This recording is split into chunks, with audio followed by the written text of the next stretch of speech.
वैले आहे. लोकांची सत्य कहाणी कथन करणारी रिक्त वैल म्हणजे लोकसत्य न्यूज चॅनल.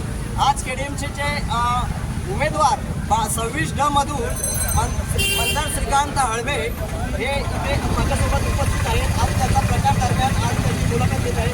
सर, काय सांगाल, आज येणारी निवडणूक 15 तारखेला आहे आणि या संदर्भात आपलं विजन काय असणार आहे निवडून आलेल्यानंतर?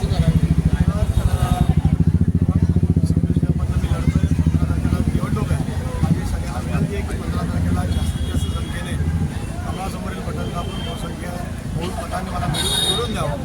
आणि विजन म्हणाल तर गेले सातत्याने 10 वर्ष मी नगरसेवक म्हणून काम करतोय. कल्याण डोंबिवली महानगरपालिकेमध्ये म्हणून पण मी काम केलेलं आहे. त्याला पूर्ण कल्याण डोंबिवली शहराच्या ज्या काही समस्या आहेत त्याची मला जाणीव आहे.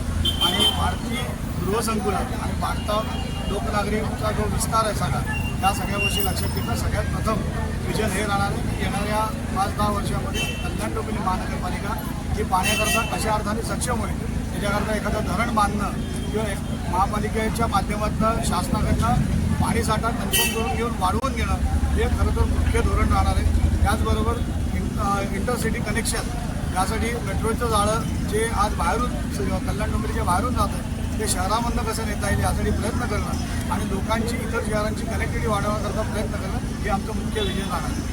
सर, एक दुसरं म्हणजे हे जे रस्त्यांचं जे कॉन्क्रिटीकरण होतं सध्या, कॉन्क्रिटीकरण झाल्यानंतर काही कामं परत निघतात. या संदर्भात काय नियोजन असतं की नसतं? मुळात तेच सांगितलं की 10 वर्षापूर्वी जे रस्ते 2010-11 मध्ये केलेले आहेत 2025 मध्ये आपण करतोय. 2010 ते आत्ता 2025 पर्यंत आता गॅस लाईन आल्यानंतर गॅसच्या लाईनसाठी बोलतो पण एवढ्या 10 वर्षामध्ये 15 वर्षामध्ये एकदाही हा रस्ता खोदला गेलेला नाही. त्यामुळे विजन आहे. त्याच्यामध्ये आम्ही युटिलिटी सर्व्हिसची सगळी कामं करून घेतोय. जिथे तिथे कामं चालू आहेत त्याप्रमाणे आम्ही त्या सगळ्या services utility for gas, mobile network आणि इलेक्ट्रिकल आणि पाणी कनेक्शन या सगळ्याच्या युटिलिटीज आम्ही टाकून घेतो. त्यामुळे शक्यतो भविष्यात रस्ते खोदले जाणार नाही याची आम्ही पूर्ण काळजी घेतो.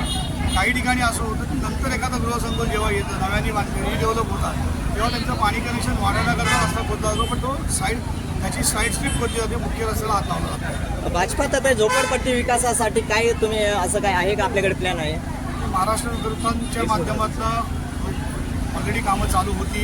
BSU प्रकल्पातले काही कोर्ट मॅटर झाल्यामुळे प्रकल्प अडकलेला आहे, पण त्या सगळ्यांचं पुनर्वसन नक्की केलं जाईल. माझ्याच प्रभागातली क्रांतीनगर झोपडपट्टी याचंही पुनर्वसन केलं जाणार आहे. ऑलरेडी ते प्रोसेसमध्ये आहे, पण मधल्या काळात कोर्टाने स्टे दिल्यामुळे त्यांना घर वाटपाचा विषय राहिला, पण आता नव्याने बॉडी स्थापन झाल्यानंतर मार्गी लागेल. धन्यवाद. तर हे होते मंदार नमस्कार. तर हे होते मंदार श्रीकांत हळबे सर. आज हे भाजपाचे उमेदवार आहेत आणि आज प्रचार दरम्यान यांची ही रॅली आहे. धन्यवाद. भारतीय जनता पार्टीचा भारत माता की जय. वंदे मातरम. वंदे मातरम. नंबर घ्या.